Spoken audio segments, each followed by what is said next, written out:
why your camera's doing that. You should buy a smartphone. Yeah, I know. For your camera. I'd use it just for the camera. This also has good audio.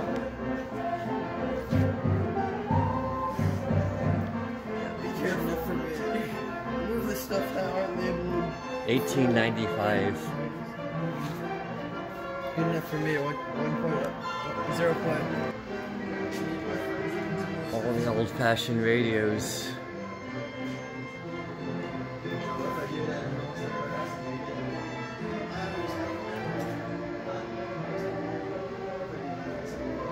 Wizard of Oz diorama.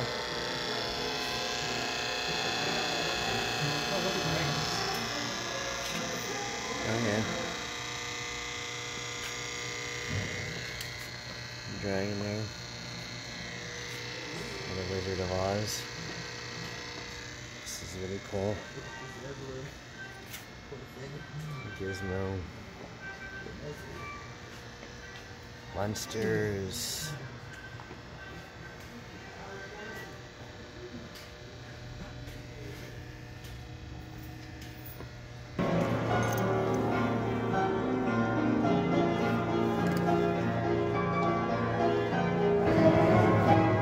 Van Helsing.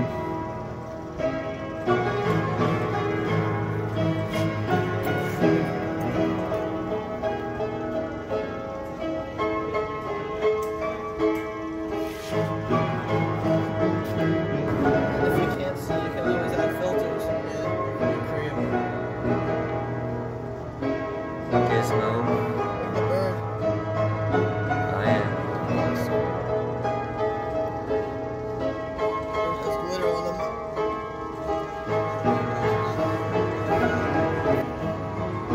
Aliens. So I'm just gonna take it.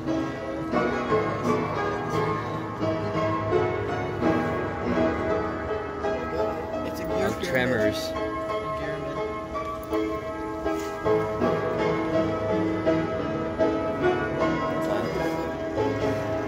Oh yeah, gears.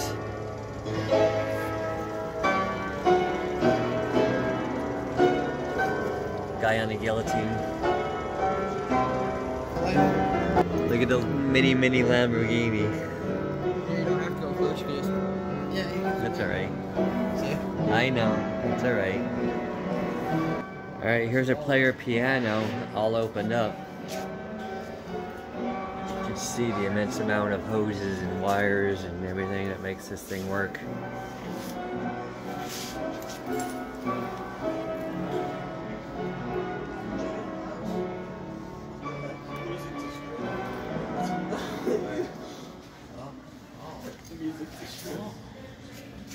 Hey, Dad. Okay, this is some kind of flight simulator from 1945. Seat and everything are missing, but has controls here. Not sure how it works. This is a violin player.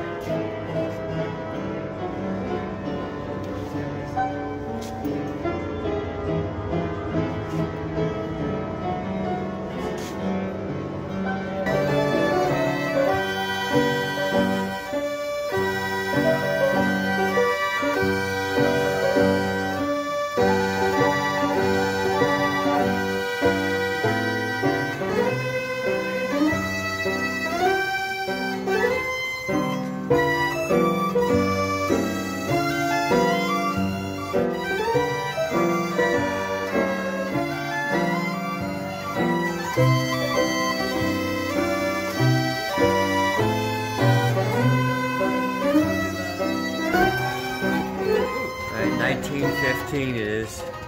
Oh, the banjo one. I guess they have them all working now. Okay, come on, start the banjo.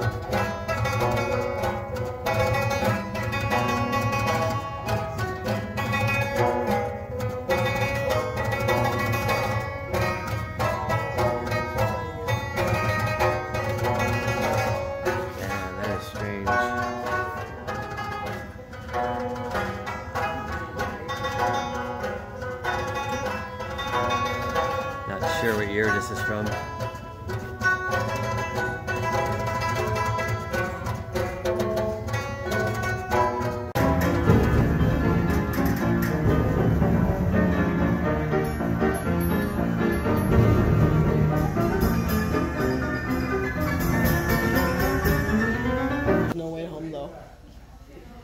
need to know. Then Rye has to do the directions home. Yeah, either you do the directions or no.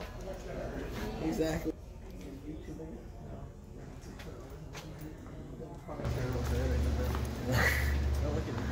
Teenage Mutant Ninja Mutant Turtle. Oh yeah, there's the bullet. Oh yeah. Exactly.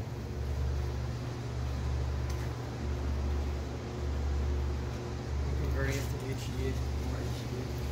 It'll take like 20 hours. It's actually going fast. Urban Monster Mobile. Power Wheels car.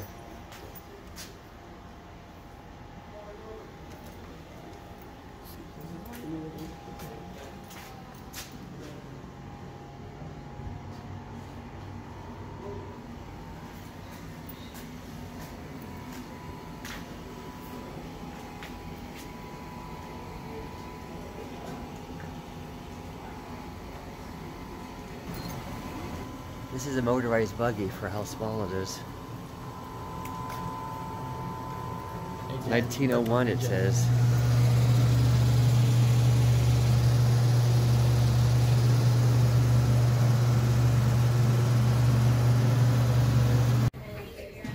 Here's some old cars.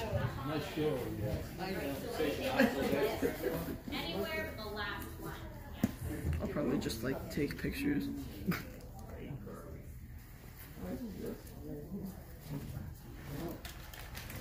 Say hi, Ma. And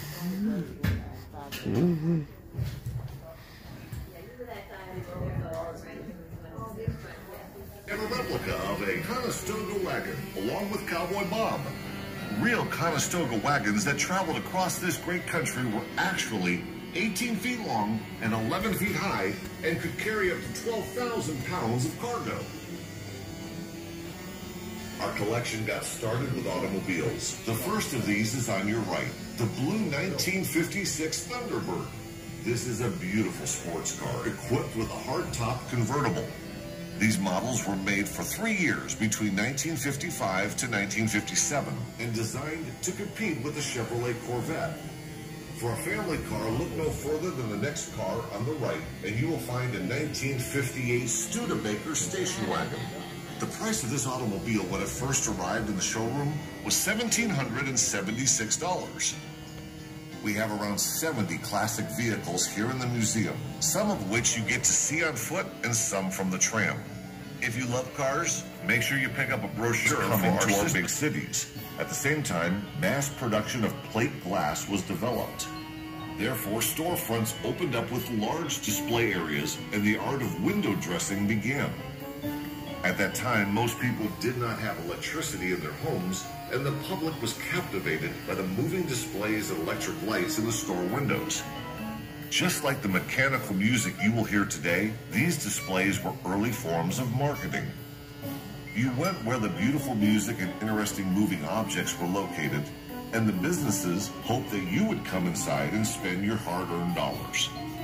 The automatons we have on display in these circus wagons are just the tip of the iceberg. They are still being reproduced today. Please make sure to look at our framed and lighted poster of one of the most famous of these paintings, titled A Friend in Need. Properly titled, as you can see, the bulldog is slipping his buddy an ace under the table. Was he a good dog or a bad dog? Only you can decide. Bumper cars. Moving along, we have an assortment of vintage amusement park items on your left, starting with the blue Lugsy Brother auto scooters that are known as bumper cars. They're from the 1940s. Behind them are Dodgem bumper cars that represent the 1950s.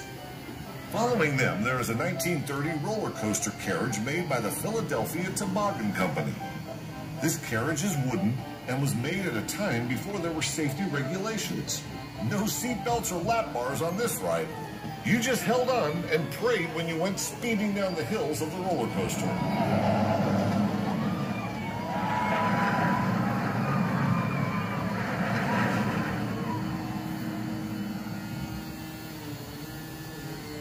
As we round the corner, there is Albert Einstein on the left, along with a vintage tractor seat collection, as well as vintage tractors.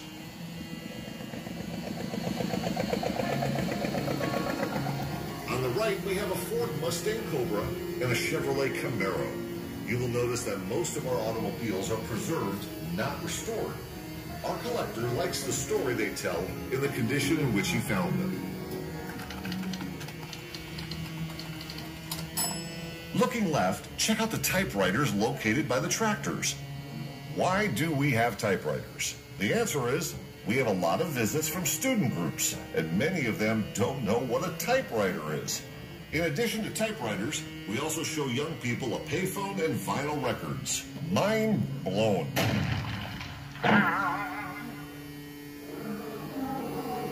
As we travel along, looking right, we have lions and tigers and bears. Oh my! Look right to see our favorite animal in this display, Calamity Jane. She has a gun in her holster, whiskey in her boot, and a custom-made cowgirl hat. Now that is what we call really good ranch dressing right there. Across from Calamity, you will see the Rupp motorcycle, the red cycle with 2 wheels in the back and 1 in the front. This was made in the early 1970s. Elvis Presley had one just like it.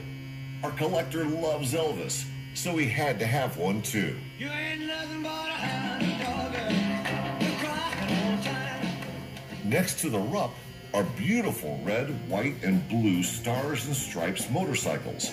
They were made in California and custom built to resemble the iconic motorcycle Captain America from the 1969 movie Easy Rider, starring Peter Fonda. But the star of the show in this aisle is the first self-propelled wheelchair invented in this country. Here on the left, we have the Custer chair, designed by Levitt Luzerne Custer and introduced in 1916 in Dayton, Ohio, where Mr. Custer lived. The wheelchair we have on display is battery-operated and used mostly indoors. They also made gasoline-powered wheelchairs for outdoor use.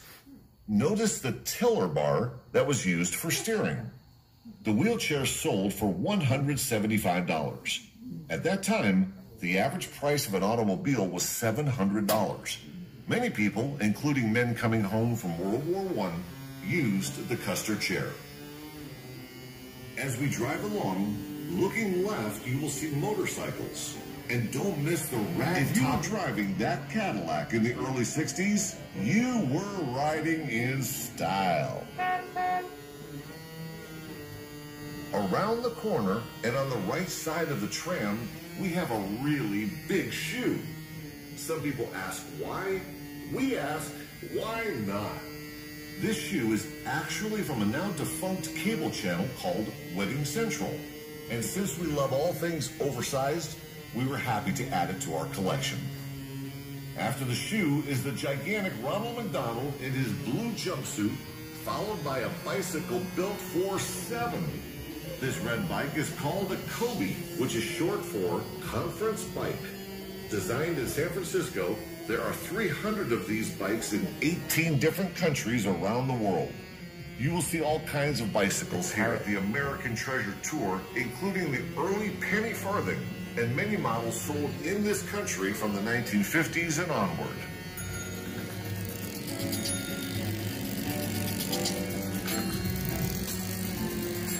As we go down the corridor, please note that you are in a check out Arnold's Fun Center for the biggest and best go-karting, arcade, and bowling east of the Mississippi.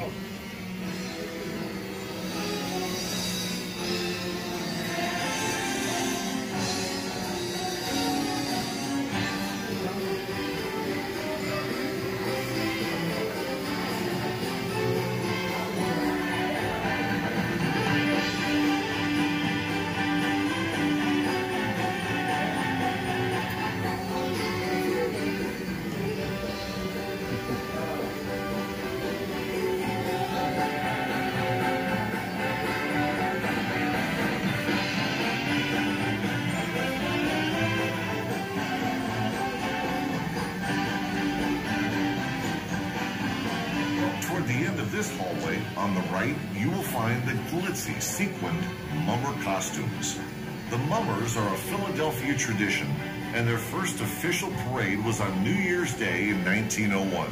The history of the Mummers is as colorful as their costumes and began as rivalries between Philadelphia neighborhoods. The canvas tents were set up in a field, and the three-ring circus and sideshow became the town entertainment for a few special weeks.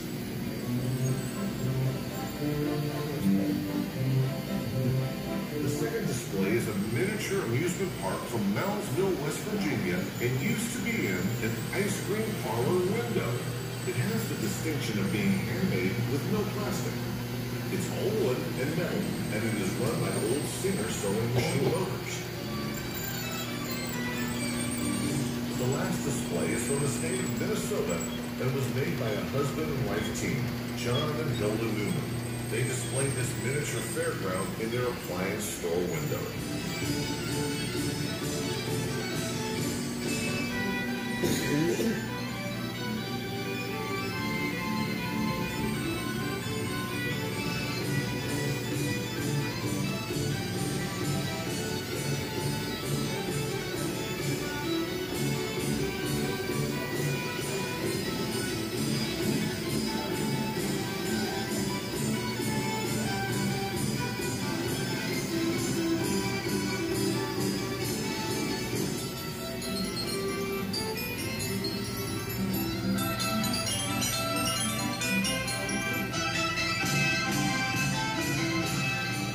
We are now in the band organ room. Please note, we are going to travel around this room twice because there is so much to see. The first trip around, we will talk about what is on the right side of the tram, and in the second loop, we will devote our attention to the left side. Band organs line these walls and are different than the Nickelodeons in our music room.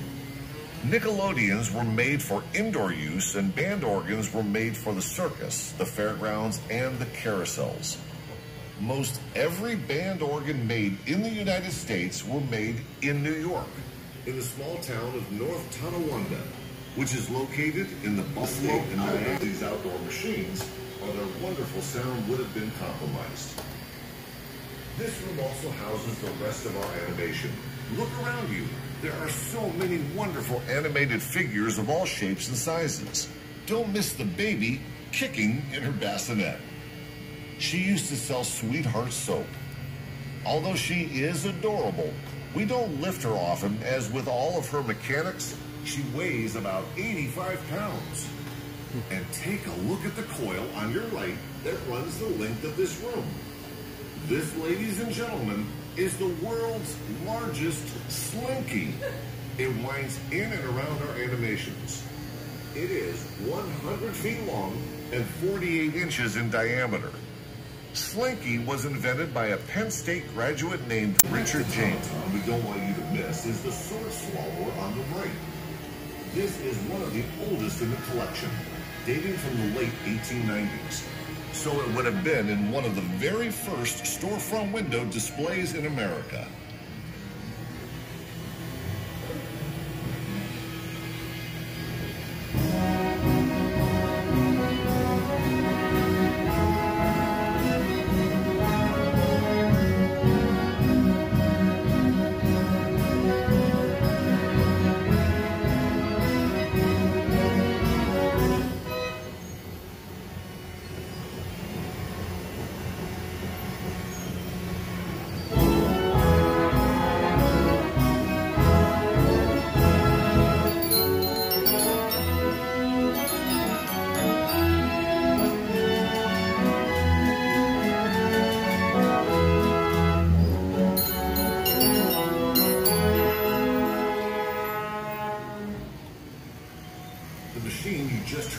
Is located in the front right corner of the room and is golden yellow in color. It is the Wurlitzer model number 165. It was the last band organ Wurlitzer ever made. It was shipped to Griffith Park, Los Angeles, California in 1939, where it accompanied a carousel for many years. There are only 11 of these machines left in the world, and we have 3 here at the American Treasure Tour. You will hear the other 2 play for you later in your tram ride. The tram tour has been purchased by our mystery collector. As we turn the corner, continuing to look to your right, you will see a huge Santa Claus and Christmas holiday display, including elves in their workshop.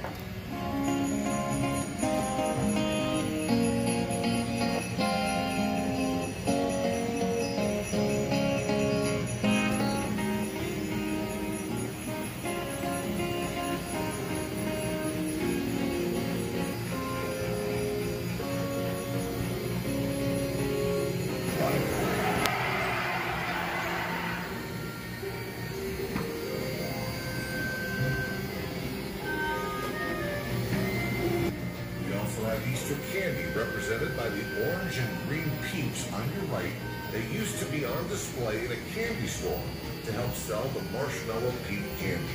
That candy is made not too far from us in Bethlehem, Pennsylvania. Here is a sweet statistic. More than 700 million peeps are consumed in the United States.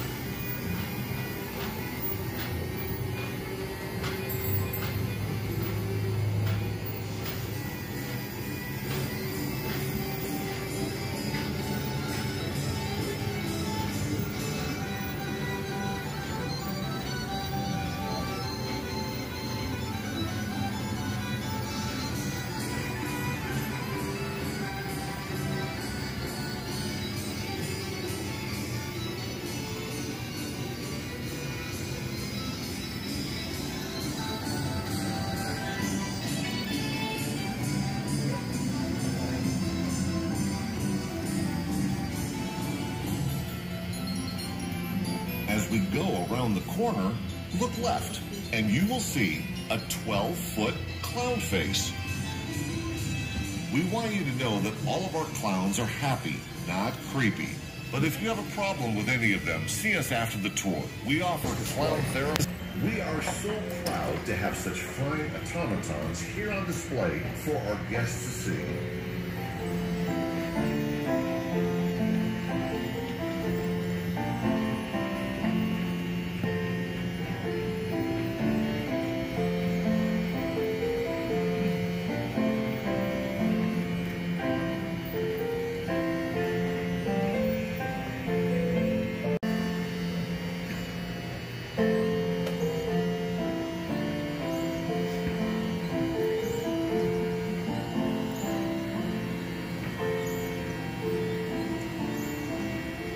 Continuing on the left, you will find the Simpson family.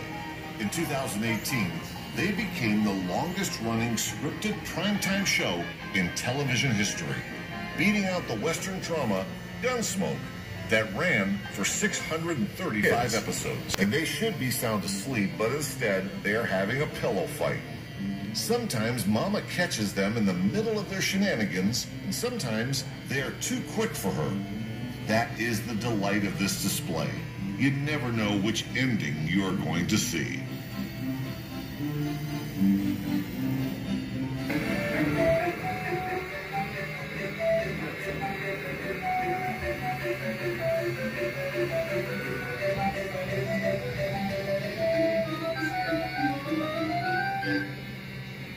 As we travel into the next area, you will find trucks on your left that were made about 100 years ago.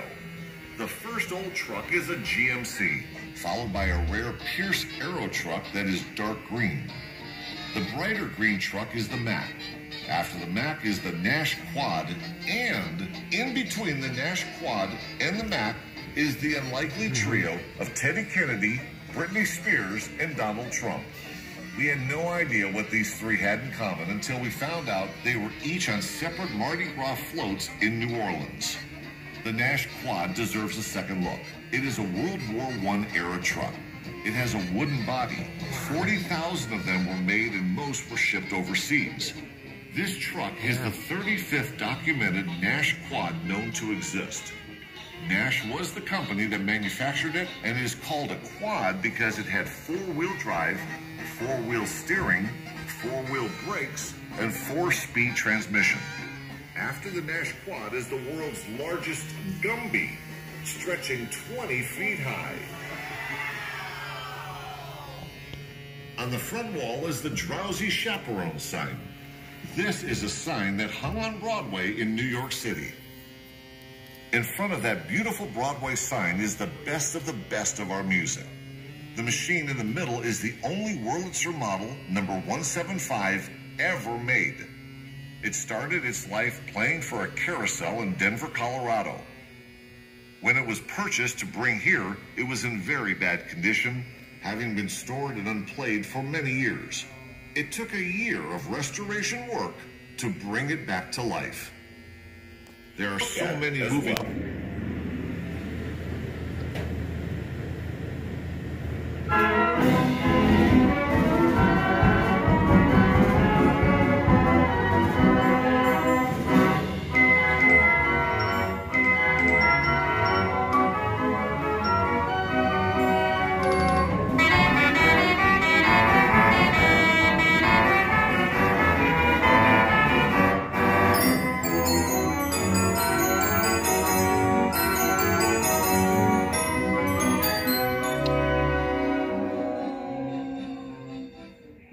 Surely beautiful, but we can top it.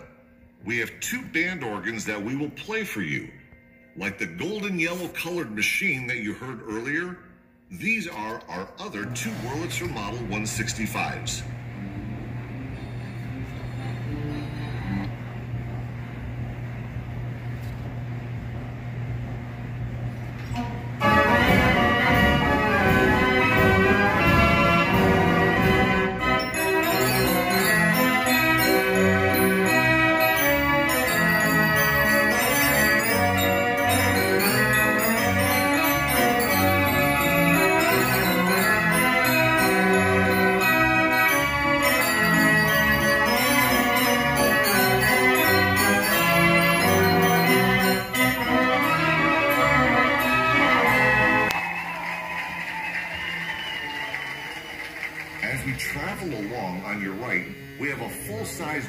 Red airplane called a Denny Kitfox.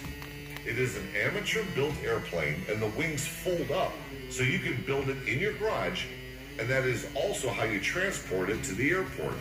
Just past the airplane is Manny, Mo, and Jack, better known as the Pep Boys, who started their business in Philadelphia in 1921.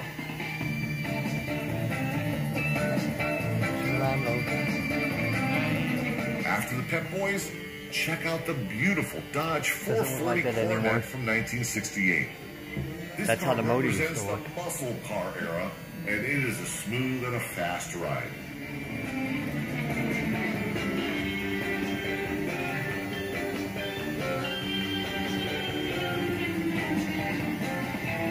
The next classic automobile is a 1956 Robbins Egg Blue Cadillac Sedan DeVille. When this car was introduced, gasoline was a whopping 20 cents a gallon. This is a very large luxury automobile. We also have a 1924 Cadillac on display. That is in the walking portion of your visit today. Make sure you go and find it when your tram ride ends. Beyond the Cadillac are 1950s delivery and pickup trucks with a Dodge Power Wagon and a red Ford pickup on this end of the road. Beside the Statue of Liberty, you will find what was the loneliest guy in town. But That card is a Porsche. That's a Mercedes. Pictured here, he was the first This the same almost. In Maytag's commercials. He is not so lonely anymore, as we purchased a Maytag rigger washer for him to work on. Before we make this last turn, it would be a good time to tell you that we do group, corporate, and student tours, as well as birthday parties and scavenger hunts here at the American Treasure Tour. Plan your next group adventure with us. And speaking of adventures, on the left we have a small fire truck that was used on many trips around this building. This is a working fire truck and is a relic of the old B.F. Goodrich tire factory. This little fire truck would take two workers around the huge factory and aid in putting out small machine fires, taking first aid to workers and in the cleanup of chemical spills. As we round the corner, look right to find a 1948 Hudson Commodore. Hudson was the first car manufacturer in the United States to hire a female designer. Her name was Betty Thatcher, and she designed dashboards. On the left, there is a 1934 Buick, a beautifully styled automobile. This automobile has suicide doors that open opposite each other. If you like classic movies, this was the style car that would be the getaway car for the bank robbers. This car even has a bullet hole in the back of it that you can see when you take a walk through more classic cars after your tram ride. On the right, there is a 1909 Sears and Roebuck motor buggy that one could order out of the Sears catalog. This is the car that looks like a carriage. It was $395 when it was new and features a tiller bar rather than a steering wheel. The wooden wheels are attired with hard rubber. That is where the word tire comes from. Sears advertised it was so easy to drive even a child could do it. Next to the Sears auto buggy is the 1949 Ford. Observe how fast the automotive industry advanced in 40 years from the Sears car to this Ford, nicknamed the Shoebox. After World War II ended, Ford was the only automotive company to immediately come out with a new model, and this car was it. People loved the Shoebox and bought it by the thousands.